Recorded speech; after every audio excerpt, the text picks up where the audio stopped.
আমাদের পার্টিতে ডেকে নিজে ঘুমিয়ে পড়েনি তো? স্যার ও নিজের জন্মদিনের পার্টিতে কি করে ঘুমাবে? আরে ওকে কিছু বিশ্বাস নেই, 60 বছর বয়স হয়েছে। সুধীর বাইরে আয় ভাই। হ্যালো। পার্টি আজকেই তো নাকি কাল? হ্যাঁ পার্টি আজই, আই এম শিওর। আমি ওকে একবার ফোন করে দেখি।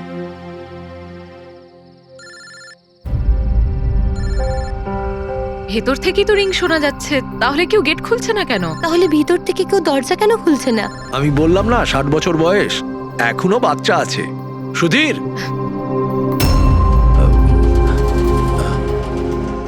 পিছনে জানলার দিকে গিয়ে দেখি। হ্যাঁ হ্যাঁ হ্যাঁ স্যার, চলুন চলুন। ওদিকে।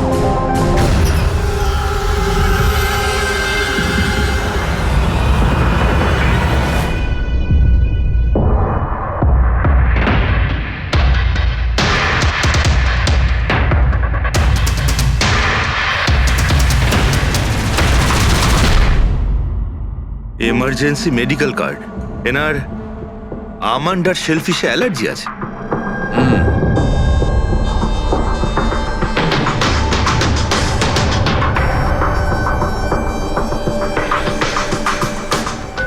স্যার কেকটাও পুরো খাওয়া হয়নি, এই দেখুন।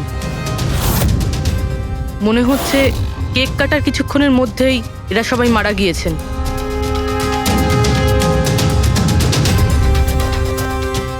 হাতাহাতির কোনো চিহ্নই নেই, সোজা গুলি করেছে।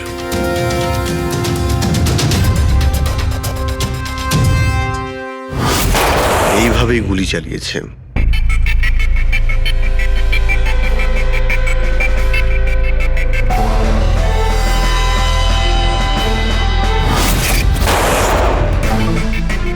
আরেকটা লাশ কোথায়? ভেতরে আছে স্যার।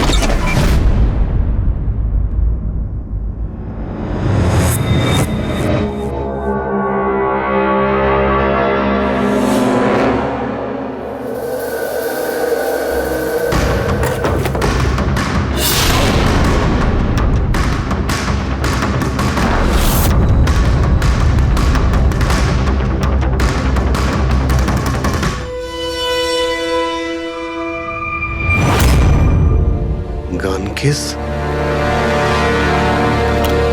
কিন্তু এ তো পুরো খালি।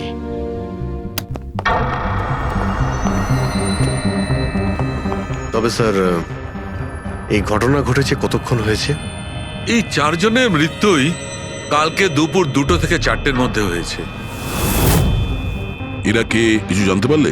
হ্যাঁ স্যার, উনি সুধীর বাবু, আর কে উইপস ইন্ডাস্ট্রির চেয়ারম্যান। ওর বড় ছেলে নীল, আর এ ওর ছোট ছেলে রিতেশ।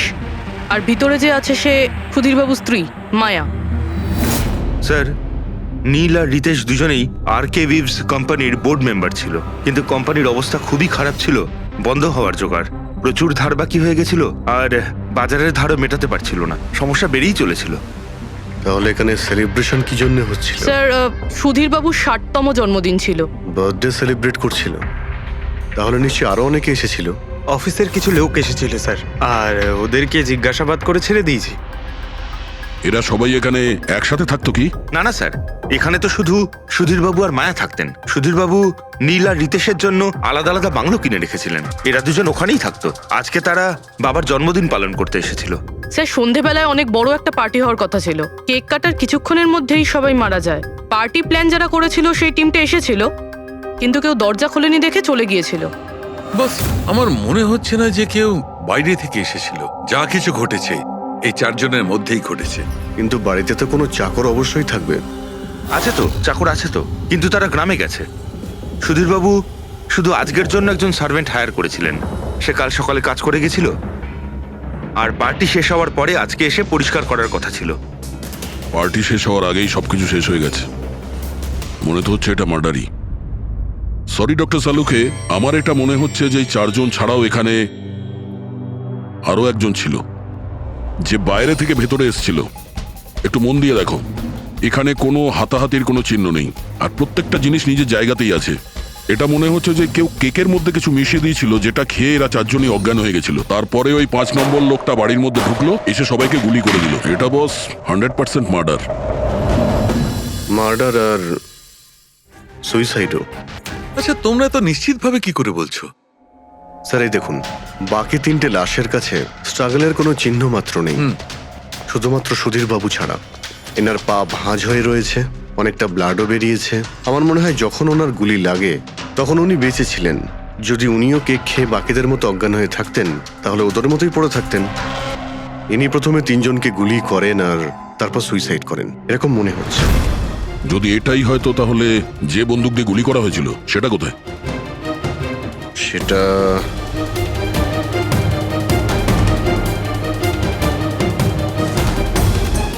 এইখানে গুলি লেগেছিল, মানে মাথাতে।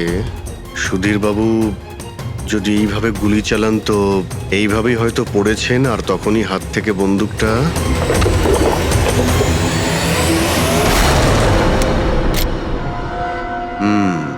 এই হলো বন্দুক। স্যার এই দেখুন, রিতেশের ফোনটা পেলাম। স্যার ও কেক কাটার কিছুক্ষণ পরেই নিজের সোশ্যাল পেজে এই সেলফিটা পোস্ট করেছে। বলছিলাম না, এখানে পঞ্চম ব্যক্তি থাকতেই পারে না। কিন্তু বুঝতে পারছি না কেন, আমার এখনো সন্দেহ আছে। দেখুন, সন্দেহ করা তো আমাদের কাজ। একটা কাজ করে যতগুলো এভিডেন্স আছে, যতগুলো জিনিস আছে, সব বিউরোতে নিয়ে যাই, দেখি এসিপি স্যার কি বলেন। গোলমাল মনে হচ্ছে। বস, আমি ওদের পেটের মধ্যে কেকের টুকরো পেয়েছি। ওই যে কেক ওরা খেয়েছিল, ওই কেকের মধ্যে সেনেটিভ মেশানো ছিল, নেশার ওষুধ। সেনেটিভ? 3 জন খেয়েছে আর অজ্ঞান হয়ে গেছে। 4 জনই? না, 3 জন। নীল, রিতেশ আর মায়া, ওদের 3 জনের পেটের মধ্যেই শুধু কেকের টুকরো পাওয়া গেছে। তার মানে সুধীর বাবু ওই কেকটা খাননি? না দয়া, শুধু একজনই ছিল যে গুলি চলবার সময় অজ্ঞান হয়নি। কি সুধীর বাবু নিজের জন্মদিনে এই কেক খাননি? হয়নি, কারণ ওই কেকের মধ্যে বাদাম মেশানো ছিল। কিন্তু স্যার ওনার বাড়ির লোকের তো নিশ্চয়ই জানা আছে যে ওনার বাদাম থেকে অ্যালার্জি ছিল। এক্স্যাক্টলি। তাহলে এই কেক আনলো কেন? অদ্ভুত ব্যাপার। সুধীর বাবুর বার্থডে ছিল আর কেক ওই 3 জনে খেয়েছিল। কেক 3 জনে খেয়েছিল, কিন্তু ওখান থেকে যে বন্দুকটা পাওয়া গেছে তাতে 4টে গুলি খরচ হয়েছে, যেগুলো এদের গায়ে লেগেছে। অদ্ভুত ব্যাপার যে ওর ওপর সুধীরের আঙুলের ছাপ আছে। আর ওই বন্দুকটাও তো সুধীর বাবুর নামেই রেজিস্টার করা। তো সুধীর বাবু প্রথমে ওই 3 জনকে গুলি করে আর তারপর নিজে সুইসাইড করে, কিন্তু কেন? ঝামেলা এড়ানোর জন্য। ব্যবসা ডুবে যাচ্ছে, ধার দেনা বেড়ে যাচ্ছে, এই জন্য নিজের সঙ্গে পুরো ফ্যামিলিটাকেই মেরে ফেলে। আর কি কারণ হতে পারে? হ্যাঁ স্যার, তাই তো মনে হচ্ছে। সুধীর বাবু ইচ্ছে করেই ওই বাদামওয়ালা কেক নিয়ে এসেছিল যাতে ওনাকে না খেতে হয়, আর উনি সেনেটিভ মিশিয়ে ওই কেকটা সবাইকে খাইয়ে দেন। আর অজ্ঞান হওয়ার পরে তাদের মেরে ফেলে নিজেও আত্মহত্যা করেন। রবি, ওই রিতেশ যেটা ফটো আপলোড করেছিল না নেটে, সেটা একটু খোলো তো। কটার সময় তুলেছিল এই ফটোটা? স্যার 2:05 আর আপলোড করেছিল? স্যার 2:07। সালুকে একটা কথা বলো, কেক খাওয়ার কতক্ষণ পরে ওরা অজ্ঞান হয়েছিল? 20 থেকে 25 মিনিট। মানে 2:30 না 2:35? আমার মনে হয় ওরা সবাই ওই সময়ই মারা গিয়েছিল, 2:30 থেকে 3:45-এর মধ্যে। মানে সবকিছু ঘটেছে ওই 40 মিনিটের ভেতরেই। 1 মিনিট, ওই দেখো, ওই ছায়াটা কার? ওই শ্যাডো? এই 4 জন তো এখানে দাঁড়িয়েছিল, তাহলে ছায়া ওখানে গেল কি করে? সেটা ওখানে গিয়েই দেখতে হবে। এই শ্যাডোটা কার ছিল? 2:04। পর্দার পজিশন একদম ঠিক আছে তো? একদম স্যার। পজিশন নিয়ে নি। রেডি? 2:05। ইয়া। আরে এখানে তো কোনো ছায়া দেখতে পাচ্ছি না। তাহলে ওখানে ছায়া কোথা থেকে এলো?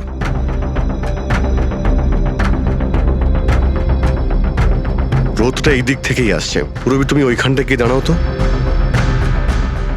ইয়া, ব্যাস।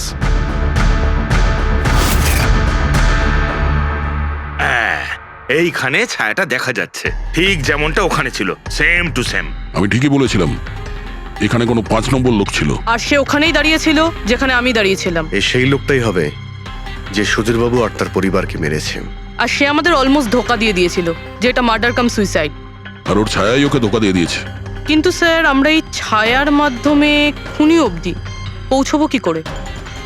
খুনির মেন টার্গেট ছিল সুধীর বাবু, আর সে ওই সময় ওখানেই দাঁড়িয়েছিল। নিশ্চয়ই চেনা জানাই কেউ হবে। কারেক্ট। খোঁজ নিয়ে দেখো সুধীরবাবু পার্টিতে কাদের কাদের ডেকেছিলেন।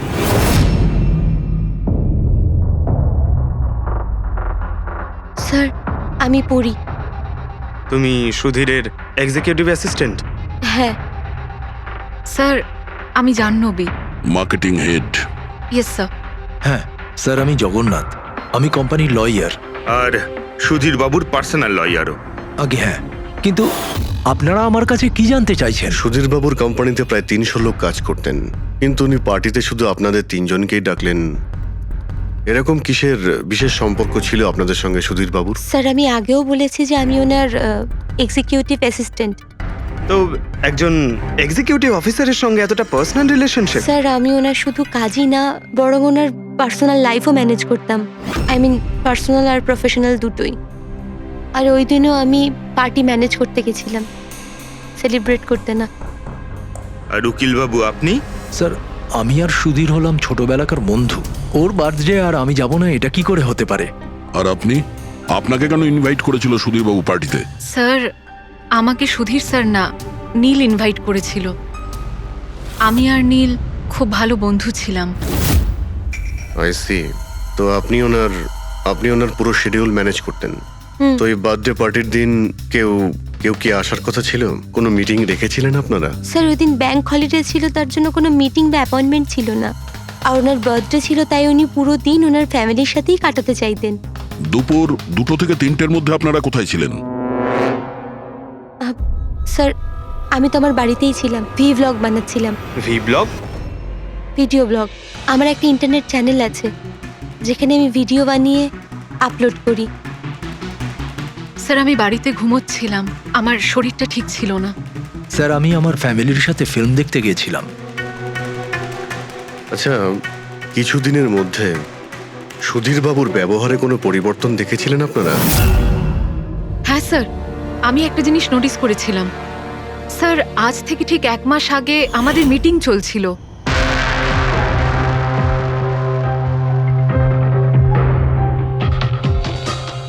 স্যার কি ব্যাপার, ভেতরে এসো। ঠিক আছে তুমি যাও।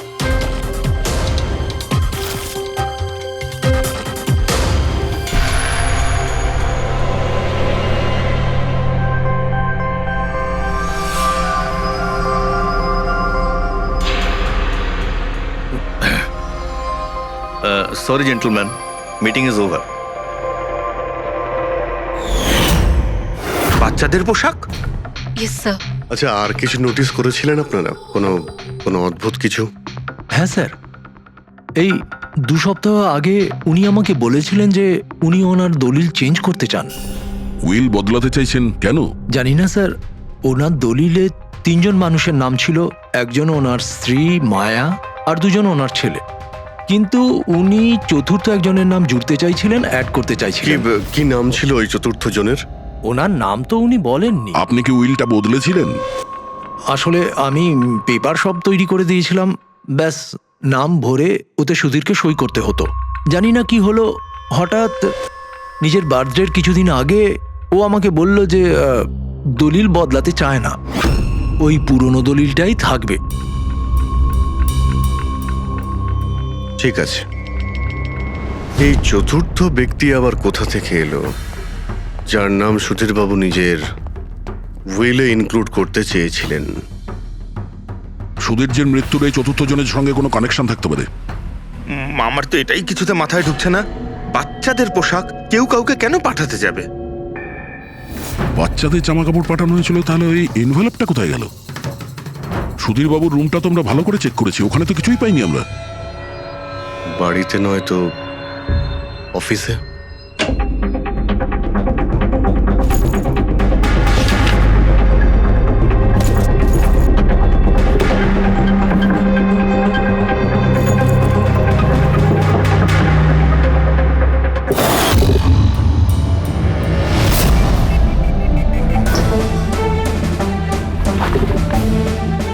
পেয়ে গেছি।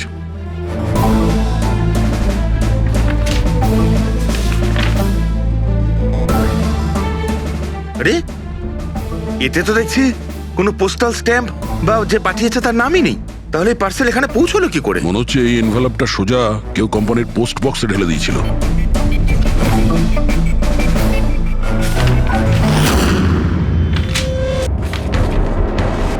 এই এনভেলপটা ডক্টর সালুকের কাছে পাঠিয়ে দিই, উনি হয়তো কিছু পেতে পারেন। ঠিক আছে। আচ্ছা, এই জাহ্নবী বলছিল যে এই পার্সেলটা দেখে মিস্টার সুধীর একদম চমকে গিয়েছিলেন। হতে পারে কোনো পুরনো স্মৃতি জেগে উঠেছিল। আর তারপর উনি কাউকে কলও করেছিলেন হয়তো। আগের মাসের কল ডিটেলস সুধীরবাবুরটা দেখি এই এনভেলপ পাওয়ার পরে সুধীরবাবু সবার আগে কাকে ফোন করেছিলেন? সুধীরের ফোন এসেছিল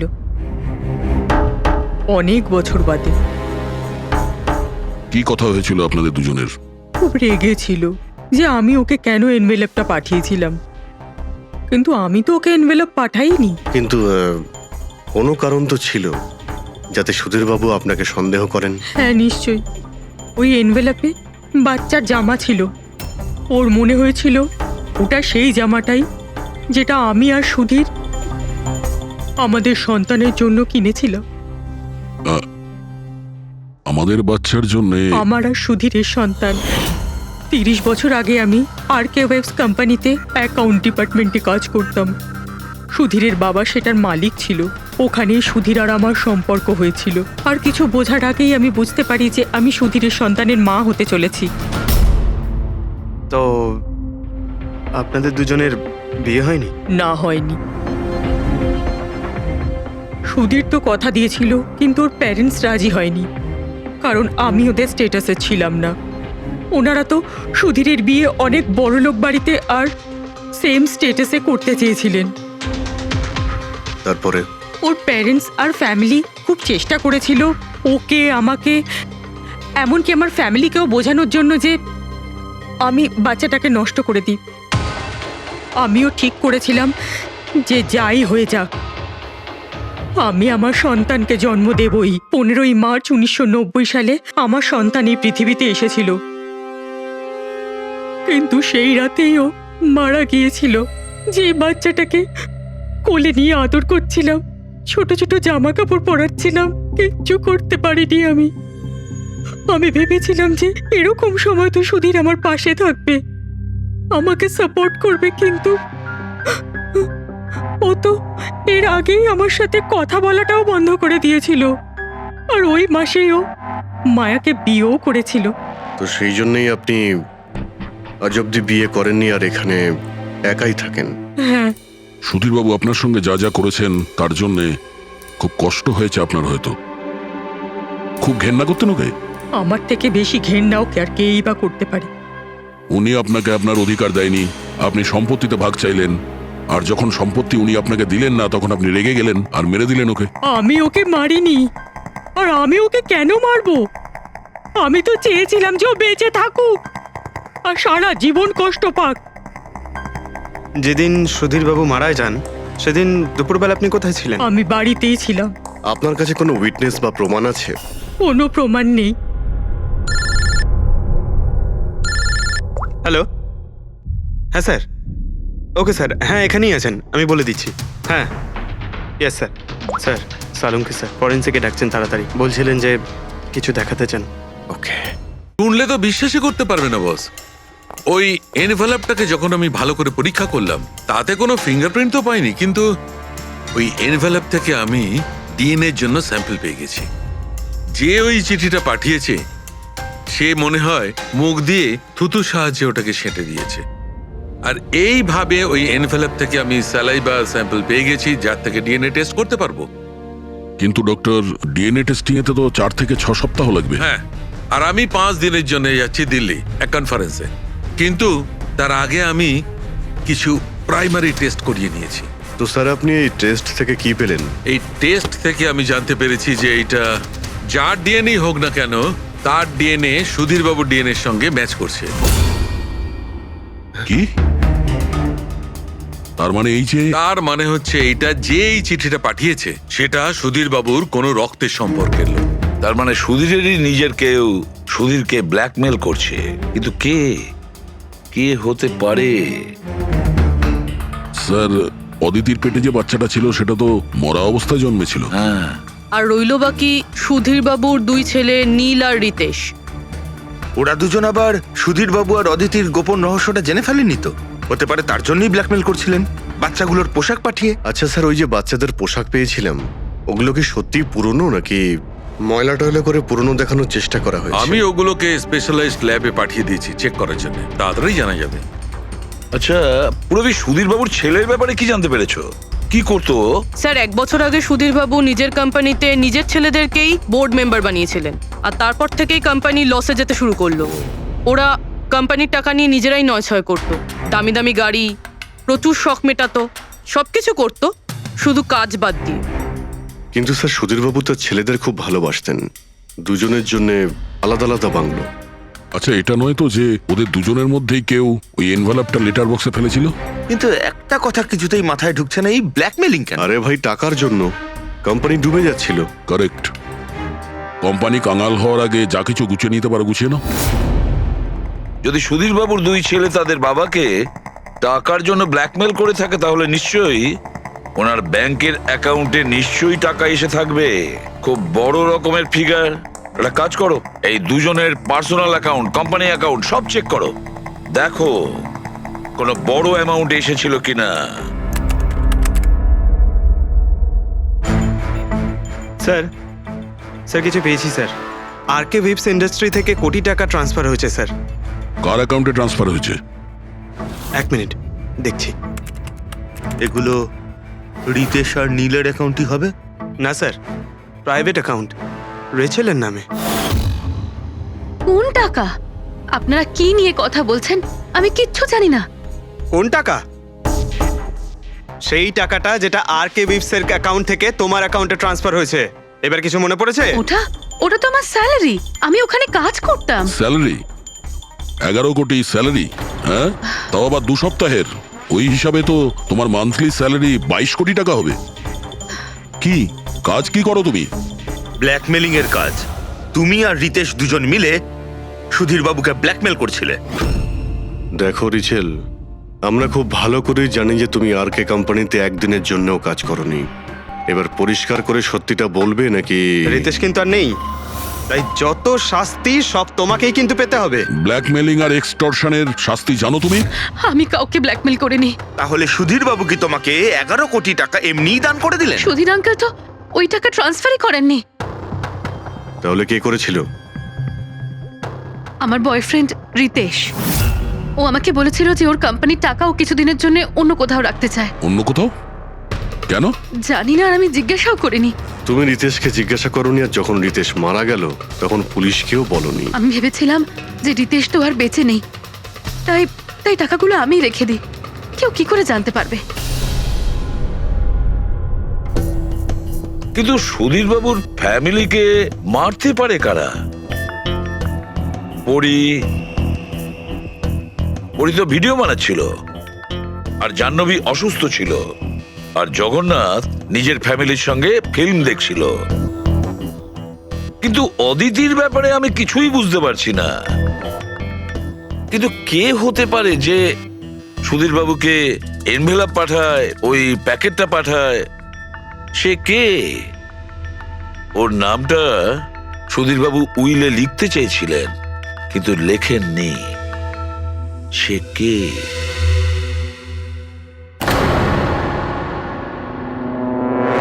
প্রেমের দ্বিতীয় কেকটা কোথা থেকে আসলো?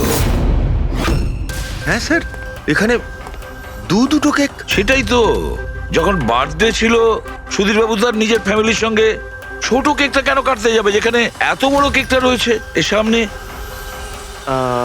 স্যার, যাতে ও রাতে পার্টিতে বড় কেক খেতে পারে। আরে ভাই, সুধীরবাবু কি 18 বছরের বাচ্চা ছিল নাকি যে নিজের বার্থডেতে দুটো কেকের অর্ডার দেবে? স্যার হতে পারে এই কেকটা ওনাকে কেউ গিফট করেছে, এই কিন্তু বাদামওয়ালা কেক। সেটা তো বক্সে নিয়ে আসবে, আর তার উপরে কেক শপের নামটাও লেখা থাকবে। না স্যার, ওখানে তো আমরা কোনো বক্স পাইনি। ছিল না? হতে পারে কেউ এই কেকটা বাড়িতে বানিয়েছে, সেই জন্যই আমরা ওখানে বক্স পাইনি। কিন্তু এই আমন্ড দেওয়া কেক পাঠালোটাকে? স্যার, হ্যাঁ, স্যার আমি জাহ্নবীর সোশ্যাল প্রোফাইল চেক করছিলাম। স্যার এখানে ওর অনেক অনেক ছবি আছে যেখানে ও কেক আর পেস্ট্রি বেক করছিল। বেকিং ও খুব পছন্দ করে। হ্যাঁ আমি বেকিং পছন্দ করি, তাতে কি? তো কিছু না, তুমি বাদামওয়ালা কেক বানিয়েছিলে না সুধীর বাবুর জন্য? আমি যখন জানি যে ওনার বাদামে অ্যালার্জি, তাহলে আমি ওনার জন্য বাদাম কেক কেন বানাবো? কারণ তুমি চাইছিলে যে উনি কেকটা না খান, যদি খেতে অজ্ঞান হয়ে যেত না। আর তুমি চাইতে যখন তুমি ওকে মারবে তখন যেন ওর জ্ঞান থাকে, কষ্ট পায় তোমার সামনে, প্রাণ ভিক্ষা করে, তাই না? আরে আমি সুধীর আঙ্কেলকে কেন মারবো? তুমি কেকের মধ্যে সেনেটিভ মেশাওনি রিতেশ, নীল আর মায়াকে মারার জন্য? আপনারা এইসব কি বলছেন বলুন তো? ব্যাস ব্যাস, অনেক হয়েছে। তুমি বলেছিলে না যে ওই দিন তুমি অসুস্থ ছিলে আর বাড়িতেই ছিলে? কোথাও তুমি যাওনি। তুমি পার্টিতে কিভাবে গিয়েছিলে কিনা পার্টিতে? আমি সত্যি 2-3 পর্যন্ত ঘুমিয়েছিলাম। তারপর ঘুম থেকে ওঠার পর আমার মনে হলো যে আমি একটু বেটার ফিল করছি, আর তাই আমি পার্টিতে চলে যাই। এতে আমার কি অন্যায়? তুমি যদি রাত 2টা থেকে 3টে অবধি সত্যিই ঘুমিয়েছিলে, তাহলে 2:30টার সময় যখন সুধীর বাবু মারা যান তখন তোমার মোবাইল ওনার ঘরের সামনে গেল কি করে? দেখো জাহ্নবী, মিথ্যে বলে কোনো লাভ নেই। আমরা তোমার মোবাইলের রেকর্ড চেক করে দেখেছি। যে সময় সুধীর বাবু মারা যান সেই সময় তোমার ফোনের লোকেশন ওনার বাড়ির কাছেই ছিল। এবার সত্যি বলবে নাকি আরো টাইম ওয়েস্ট করতে চাও? আমি আর নীল একে অপরকে ভালোবাসতাম। আমরা ভেবেছিলাম যে নীলের বাবার বার্থডে, আমাদের কাছে একটা ভালো সুযোগ ছিল ওনাকে আমাদের ব্যাপারটা বলার, আর সেই জন্যই আমি ওখানে যাই। ওখানে গিয়ে নীলকে অনেকবার কল করি, প্রায় 1 ঘন্টা ওখানে ছিলাম আমি, কিন্তু নীলের কোনো কল আসেনি। আমি ভেবেছিলাম নীল হয়তো সময় পাচ্ছে না আমাকে কল করার। মিথ্যে কথা। তোমার মনে হয়েছিল নীল তোমাকে ঠকাচ্ছে, সেই কারণে তুমি ওকে আর ওর পুরো ফ্যামিলিকে মেরে দিয়েছো। এই আপনারা কি বলছেন বলুন তো? আমি বেকিং করতে ভালোবাসি, তার মানে তো এটা নয় যে খুনটা আমি করেছি। ইন্টারনেটে রেসিপি দেখে তো যে কেউ কেক বানিয়ে ফেলতে পারে। কেক বানানো কি এমন কঠিন কাজ? আর রিতেশের গার্লফ্রেন্ড রেচেল, ও তো বেকিং করে। আপনারা ওকে কি কেন কিছু জিজ্ঞেস করছেন না? সবাইকে জিজ্ঞেস করবো আমরা। ডাকো সবাইকে। ভীষণ ইন্টারেস্টিং কেস এটা। এরকম খুব কম হয় যে এতজনের কাছে একটা লোকের প্রাণ নেওয়ার জন্য সুযোগও আছে আর মোটিভও আছে। আপনারা আবার? আরে স্যার, আমি কেন মারবো ওনাকে? আপনি নীলকে বিয়ে করতে চেয়েছিলেন, ওর ফ্যামিলির লোকেরা রাজি হয়নি। এ তো খুব বড় একটা কারণ খুন করার। আর সুধীর বাবুর ফ্যামিলির জন্য আত্মমর্যাদা, সোশ্যাল স্ট্যাটাস অনেক গুরুত্বপূর্ণ ব্যাপার ছিল। এর সবচেয়ে বড় এক্সাম্পল অদিতি দেবী। আর সুধীর বাবু এই নিজের সম্পত্তি আর স্ট্যাটাসের জন্য আপনার জীবন নষ্ট করে দিয়েছেন। তাহলে আপনার থেকে বেশি ঘৃণা আর কে করতে পারে? আমার কাছে পয়সার কোনো মূল্য নেই, আর না কোনো বিষয়ে রিগ্রেট। আফসোস তো তোমার হওয়ার কথা রাচেল। এখানে তো 5,000 টাকার জন্য মানুষ মানুষকে খুন করে, আর তুমি তো বসে বসে 11 কোটি টাকা পেয়েছো। আর আপনি? আপনার হাতে তো সুধীর বাবু তার লাইফের রিমোট কন্ট্রোল দিয়ে দিয়েছিল। আপনি সবই জানতেন ওনার ব্যাপারে। এটাও জানতেন যে উনি ওনার গানটা কোথায় রাখেন। দেখুন, আপনাদের যা ইচ্ছে বলতে পারেন। আমি আপনাকে আগেও বলেছিলাম যে আমি সেদিন ঘরে ভিডিও ব্লগ বানাচ্ছিলাম, চাইলে আমার ফোনও চেক করতে পারেন। হ্যাঁ হ্যাঁ, নিশ্চয়ই। ওই দেখি, জানা তো যাবে কিভাবে ভিডিও ব্লগ বানানো যায়।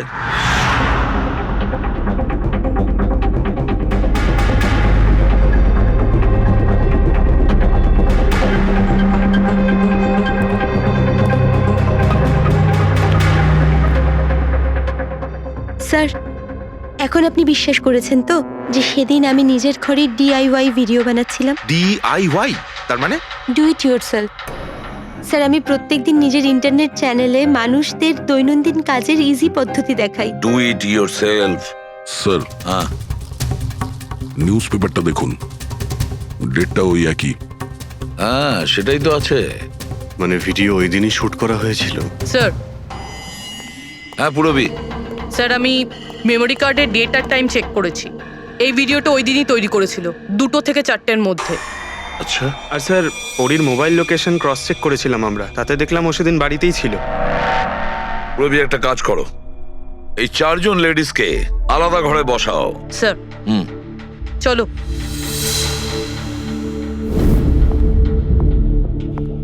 স্যার, কি ভাবছেন আপনি?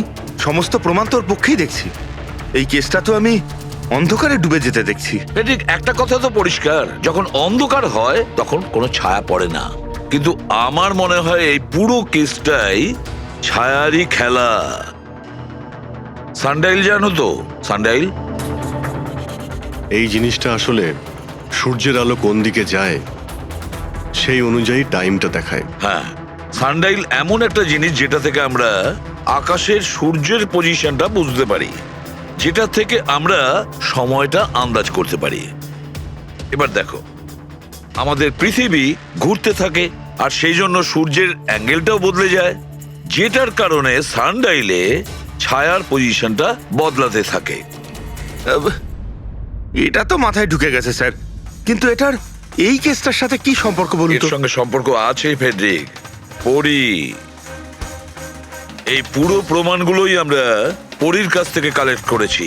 পরি সে এমন একজন কেউ পুরো এভিডেন্স গুলো ম্যানিপুলেট করতে পারে, মেমোরি কার্ডের ডেটটাও চেঞ্জ করতে পারে, পুরো এভিডেন্সেস কন্ট্রোল করতে পারে, কিন্তু সূর্যকে কন্ট্রোল পরি করতে পারে না। ভুলে যেও না যে সূর্য কোনো সময়ে ভুল সময় সে দেয় না। তার মানে ওরই ভিডিওতে ডেট আর টাইম দুটোই চেঞ্জ করে দিয়েছে। হয়তো চেঞ্জ করেছে বা করেনি, কিন্তু এখন আমরা এই ছায়াকে প্রশ্ন করব যে পরি সত্যি বলেছে না মিথ্যে বলেছে। কারেক্ট, এই সেটিংটা একদম সেরকমই হয়েছে যেমন পরীর ভিডিওতে ছিল। আর রোদও সেই রকম আছে সেদিন যেরকম ছিল। শুধু পরীর জায়গায় পুরবি দাঁড়িয়ে আছে। স্যার, আমরা এখানে কি করব? আগামী 6 ঘন্টা পর্যন্ত পুরবীকে এইভাবেই দাঁড়িয়ে থাকতে হবে যেভাবে ভিডিওতে পরী দাঁড়িয়েছিল। আমরা এটাই দেখতে চাই যে যদি পরী সত্যি কথা বলে তাহলে 2 থেকে 4টের মধ্যে পুরবীর মুখে ঠিক সেই জায়গা থেকে রোদ্দুর পড়বে যেমন পরীর মুখে ছিল।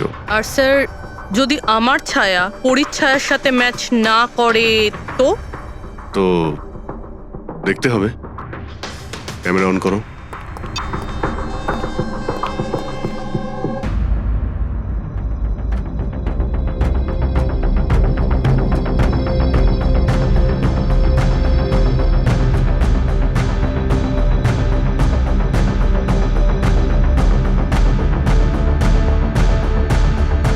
চলো, গুড।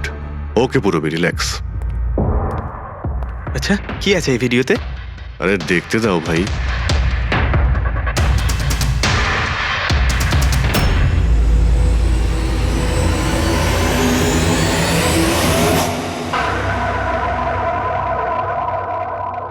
তো সকাল 11টা থেকে 1টার মধ্যে তুমি ওই ভিডিওটা রেকর্ড করেছিলে।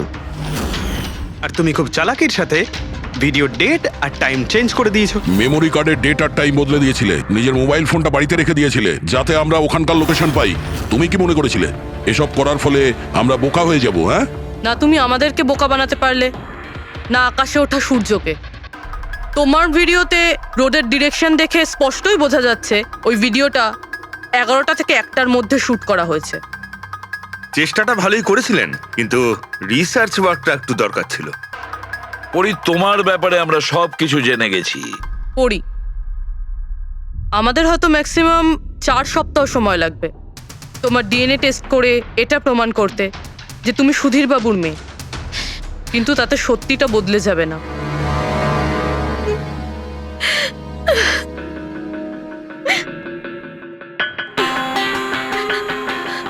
আমি ওনাকে মারতে চাইতাম না, একদমই মারতে চাইতাম না ওনাকে।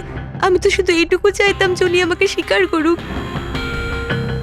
ছোট থেকে এখনো অবধি আমি অনাথ আশ্রমে বড় হয়েছি, তার জন্য একটা ফ্যামিলি চাইতাম আমি। তুমি সুধীর বাবুর ব্যাপারে জানতে পারলে কিভাবে? ওই আমার ছোটবেলার জামা কাপড়ের জন্য। ওই জামা কাপড়ে হসপিটালের কার্ড ছিল, উনি ওটা বের করতে ভুলে গেছিলেন। ওই কার্ডে বাবার নাম্বারও ছিল। তারপর আমি বাবাকে অনেক খুঁজলাম, তখন শেষ পর্যন্ত ওনার কোম্পানির কথা জানতে পারলাম। কিন্তু তুমি ওনার কোম্পানি কেন জয়েন করলে? তুমি চাইলে সুধীরবাবুকে অন্য জায়গাতেও কথাটা বলতে পারতে যে তুমি ওনার মেয়ে। কিন্তু আগে আমি ওনার সাথে দেখা করতে চাইতাম, চিনতে চাইতাম ওনাকে। তারপর আস্তে আস্তে জানতে পারলাম যে উনি খারাপ মানুষ নন, মনের দিক থেকে খুবই বড়। তখন আমি ভাবলাম যে হয়তো ওই সময় ওনার অবস্থা খুব খারাপ ছিল, তাই অনাথ আশ্রমে দিয়েছিল আমাকে। কিন্তু এখন তো ওনার খুব ভালো অবস্থা, এখন তো উনি আমায় আপন করতে পারতেন। তাহলে ওনার সঙ্গে দেখা হতে না হতেই প্রপার্টিতে ভাগ কেন চাইলে? কারণ আমি জানতে চাইতাম যে ওনার কাছে ইম্পর্টেন্ট কি, টাকা না আমি। তার জন্যই সুধীরবাবু ওনার উইল চেঞ্জ করতে চাইছিলেন। হ্যাঁ, আর এটা শুনে আমি খুব খুশি হয়ে গেছিলাম। কিন্তু সুধীর বাবু তার সিদ্ধান্ত বদলে ফেলেছিলেন, যেটা তুমি সহ্য করতে পারোনি। স্যার, ও সব ওনার ওয়াইফ আর ওনার মেয়ের জন্য হয়েছিল। ওরা এটা সহ্যই করতে পারছিল না যে বাবা আমার নাম উইলে অ্যাড করছিল। অর্থাৎ আরও একবার সুধীরবাবু আপনাকে মেনে নিতে অস্বীকার করলেন। হ্যাঁ, আর এইবারও ঠিক ফ্যামিলির জন্যই। উনি একদম বদলাননি, উনি একদম ঠিক আগের মতোই ছিলেন। সেলফিশ, সুবিধাবাদী, দায়িত্বজ্ঞানহীন। সহজভাবে নিজের ভাগটা পাননি বলে ওনাকে ব্ল্যাকমেল করতে শুরু করে দিলেন। না, আমি যখন ওনাকে প্রথম এনভেলপ পাঠিয়েছিলাম তখন আমার এরকম উদ্দেশ্য ছিল না। আর না আমি এতটাই বোকা যে এনভেলপ নিজের মুখ দিয়ে সিল করব। আমি তো এটাই ভাবতাম যে অ্যাটলিস্ট উনি আমাকে নিজের ফ্যামিলিতে ইনক্লুড করুক, আমার নিজেরও একটা ফ্যামিলি হোক। আর তার জন্যই আমি বাবার জন্মদিনের দিন নেশাযুক্ত ওষুধ দিয়ে বাদামের কেক নিয়ে ওনার বাড়িতে গেছিলাম। Happy birthday to you.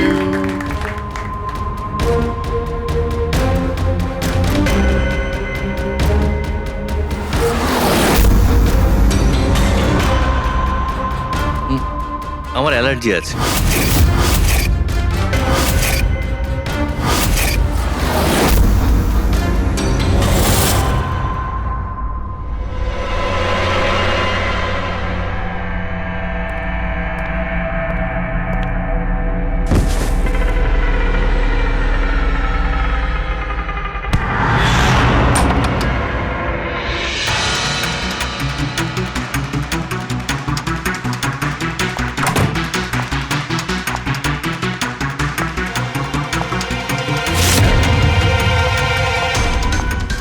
বাবা,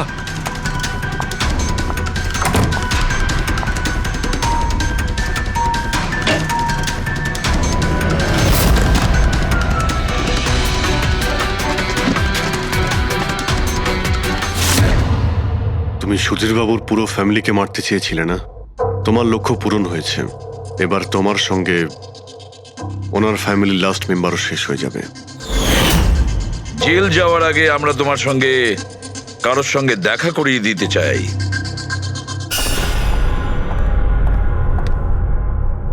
ইনি অদিতি দেবী, তোমার মা। মা, আপনাকে মিথ্যে বলা হয়েছিল যে আপনার সন্তান মৃত জন্ম নিয়েছিল।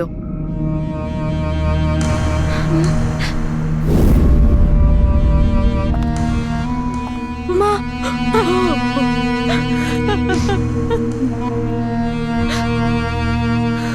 ওর এই সুধীর বাবু আর তার ফ্যামিলিকে শেষ করে দিয়েছে।